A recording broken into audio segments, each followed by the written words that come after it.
This is another hot one. Hear all about it. Hear all about it. Hot one.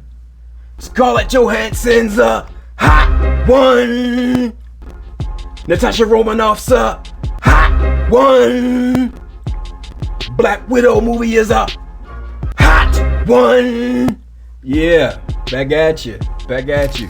Hot one news. At the fans' request, we're back. Hot one news. Y'all loving it, y'all feeling it, y'all liking it. So we're bringing you more of it. Yeah. This from now on, it's gonna be called Hot One News, baby. Hot One News. Just for you. UCU fans, UCU members, UCU Ninja. Yeah. Let's do this. More after this. United Comics Universe. A universe for fans. From pages to pictures. We are comics. Hot one news, baby. Yeah, we coming at you. This one is coming at you from Marvel.com. That's Marvel.com, baby. Y'all know what that is. Y'all know what's up with that.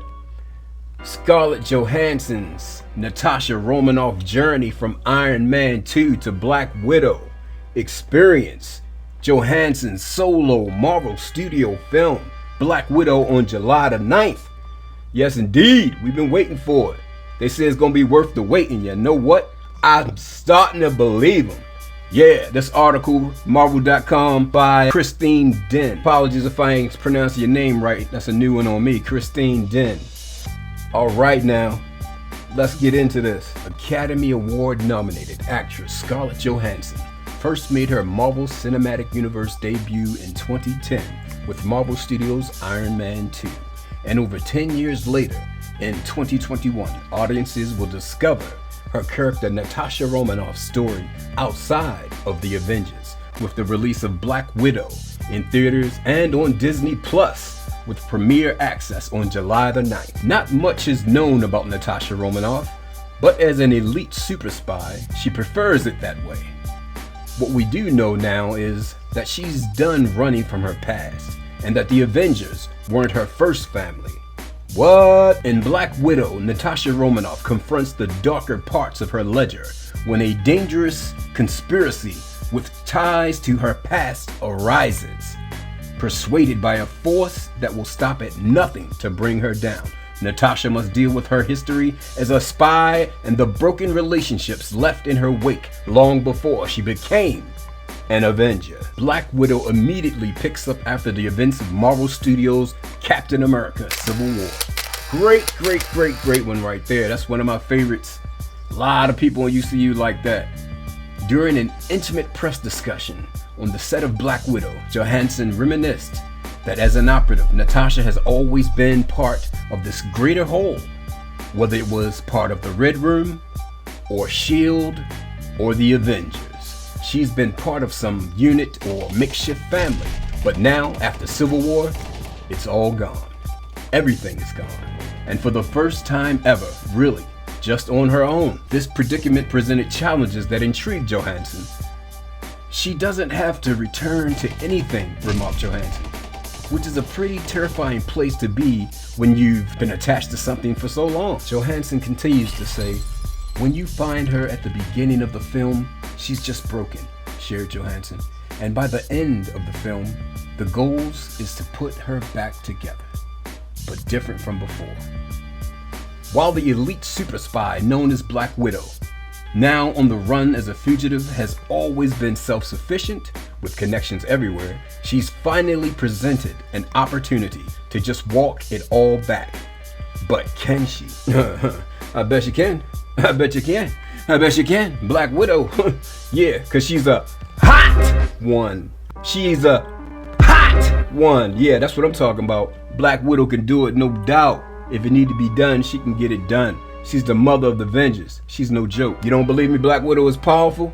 You don't believe me she's the mother of the Avengers? You need to rewatch every film that she's ever been in as Black Widow, and you'll see what I'm talking about. One that comes to mind just to point out. You remember, was that Infinity War, I think. Infinity War. You remember when they was in Wakanda and they had Vision in there. Vision was attacked and they trying to get Vision set up so he can get fixed up in preparation for dealing with Thanos, you know, so they can take that gem out of his head. You remember while they was talking, she interrupted everybody. What'd she say? Vision, get your ass on the table. What happened? Nobody said nothing, but Vision went and got his ass on that table, didn't he? That's because they got mad respect for her, and she deserved it.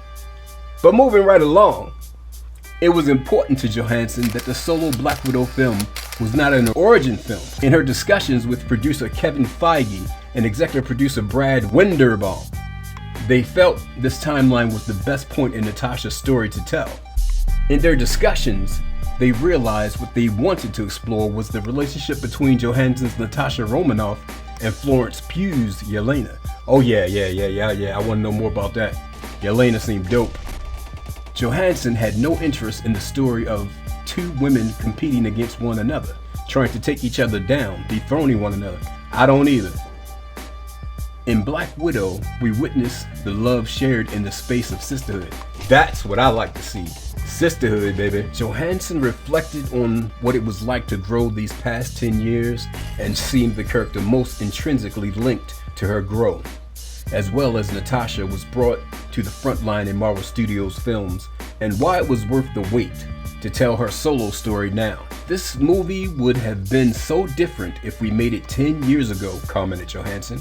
I'm very thankful it's happening now. I don't know, but it might just be me, but I think actually out of, some of the characters that we get introduced to that we never heard before, I've noticed that it's usually a distinct advantage when we've already seen this character for a while, then we go back and show their origin, is because you've already created and developed an understanding and emotional attachment to this character. So there's no point that you get into this character. You're already into this character. So the whole entire time on film, you'll be captivated because your heart has already been activated, because you got a personal interest, a past interest and experience with this character. So to me, Black Widow has the potential to be one of the hottest MCU films there is. So if it's all done right, it's sure looking pretty good. I think it's going to be extremely impressive. But as always, time is the teller of all stories. And I can't wait to see what time has to say this time. Johansson went on to say, the changes are partly due to her turning 35 and being a mother. Oh yeah. And now her life informs the roles and stories she wants to pursue. Johansson says, I have a much more evolved understanding of myself as a woman, and I'm in a different place in my life, stated Johansson. It is incredible to be part of that shift, said Johansson. Congratulations, Scarlett Johansson. Motherhood, that's the most powerful thing on this planet. And everybody know that. Don't doubt it, don't question it. Ain't nothing more powerful than motherhood, buddy. Nothing more, because without it, nothing exists. And that's what you heard from me, Jonas Show, baby. I keep it real. One of my martial masters once said, women are like life. Women are like water. No water, no life. No women, no life. So that kind of to me relates to motherhood. So basically, if there is no motherhood, there is no life. You need motherhood for everything to continuously, procreate and continue on. The end of motherhood is the end of everything.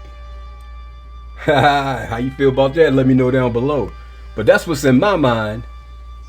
But moving right along, Johansson highlighted what she sees as two of Natasha Romanoff's strengths: compassion and vulnerability. And not to mention bravery and total badassery and genius. But I'm just adding that in there. Natasha has a lot of compassion, exclaimed Johansson, before noting that would not have been a trait she necessarily would have called out in her character during Iron Man 2 or Marvel's The Avengers. However, that compassion is what drives a lot of Natasha's decision making. That part really touches me, shared Johansson. Her power, her strength was actually her vulnerability, stated Johansson, which resulted in Natasha's altruistic sacrifice in Avengers Endgame in the name of love for her friend Clint Barton, Hawkeye, and also the world. Yeah, she showed she cared about the world when she made the big sacrifice in Endgame with that Soul Stone. She sacrificed herself to save the cosmos. You can't tell me they ain't one of the most epic things you've ever seen in a film. And definitely in the MCU. Only bounced by Iron Man, aka Tony Stank, for the fans who know what I'm talking about. Continuing on, Johansson delighted in exploring this evolution and aspect of Natasha with each director she works with, sharing how the experience has been with director Kate Shortland has been liberating, because Shortland has no issue diving into the ugliness or what's perceived to be ugliness, the embarrassing or uncomfortable. I hope you see Natasha in her real true strength more than ever before, Johansson concluded as she exited the interview. Watch Scarlett Johansson reprise her role as Natasha Romanoff, aka Black Widow, in Marvel Studios. I'm gonna correct that. That's Natasha Romanoff, aka the Black Widow, because she's the one. There are many, but she is the one, the Black Widow. In Marvel Studios' Black Widow, experience it in the theaters or on Disney Plus with premiere access on July the 9th. And yeah, I can't wait to see that. How'd you like that, UCU fans? Are you a Black Widow fan like me? I'm sure that a lot of you are. It's been quite a while. So finally we're going to get to see the film in July. They can't back out of it now because they're hitting it too hard. So they basically are intending to actually give it to us at this point. They pretty much have to, because they're hitting it hard. They can't turn back on this one. But it's to me, it's looking like it's going to be worth the wait. Let me know what you think. Comment down below. What do you expect to see here? I expect to see a few things. I'm definitely loving to know more about Black Widow, her origin in a way, where she come from, and the introduction of Yelena Belova.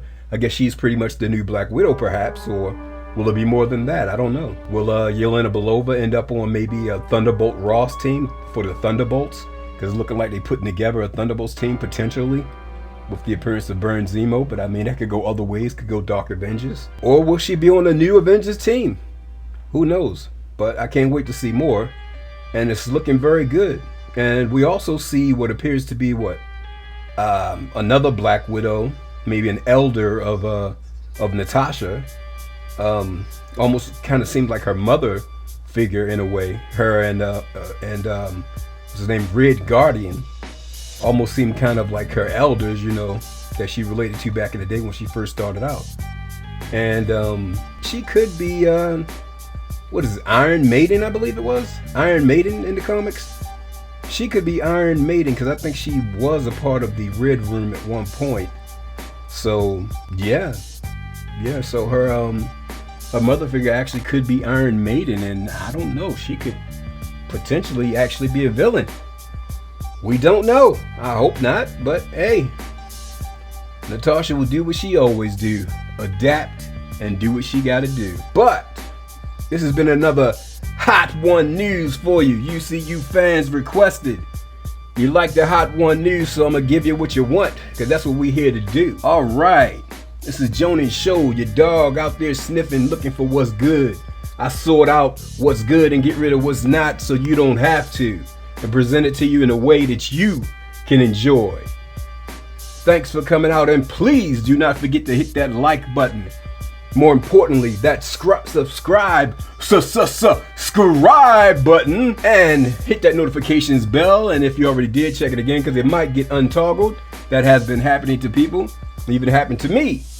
I'm like, well, who gonna take off notifications on my own channel? You know what I'm saying? That's kind of weird. Yeah, I don't know what happened with that, but you know. But until I catch you again, we are comics.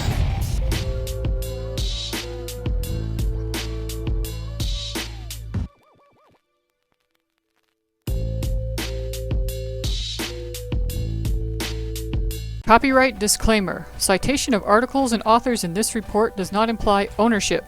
Works and images presented here fall under Fair Use Section 107 and are used for commentary on globally significant newsworthy events. Under Section 107 of the Copyright Act, 1976, allowance is made for fair use for purposes such as criticism, comment, news reporting, teaching, scholarship, and research. Community Guidelines Disclaimer. The points of view and purpose of this video is not to bully or harass anyone, but rather share that opinion and thoughts with other like-minded individuals curious about the subject.